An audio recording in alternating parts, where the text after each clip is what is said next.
This is Ian from Lean Media, and if you send in the same size box to FBA on a regular basis, it will save you a ton of time if you create something called a packing template, which basically lets you choose the packing template every time you're sending in a box, and Amazon automatically knows how big it is, and this is how to do it. So basically you need to go to the send to Amazon workflow, so send to FBA. You'll come to this screen. So this is a product that we regularly send in. It's the same size box every time.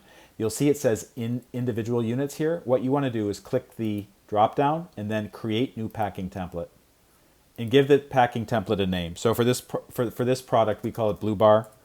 So I'm going to say Blue Bar 85 units, and then case pack versus single SKU pallet. So this is just case pack.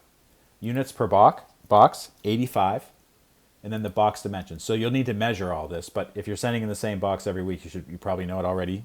So it's 14 by 10 by 10. This is in inches because this is in the US. And box weight pounds. Don't try to scrimp on this like, oh, it's just a couple ounces over, so I'll round it down. Always round it up. In this case, it was 29 pounds and 2 ounces or 3 ounces. I'm rounding it up to 30 pounds.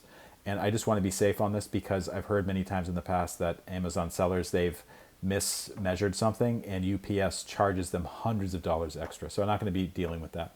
So for this one, no prep is needed. That means transparency labels or extra stuff like that. So these products do not need that. I'm going to click save. You may get a message like this: box does not meet the expected minimum cubic inch. This is always wrong related to something in Amazon's database. I've tried to sort it out with my products. I never can. It still lets you continue. It lets you confirm and continue. So just do that. So I don't see it there. And if this is the case, what you may need to do is delete the workflow and start again. And let's see if it's there. It should be there. So I'm going to go to inventory, FBA inventory. I'm going to find the item. It's this one right here. Send to FBA. And then Blue Bar 85 units. That's a packing template I just created. If this video helped, please take a moment to like it and follow me, and I'll see you next time.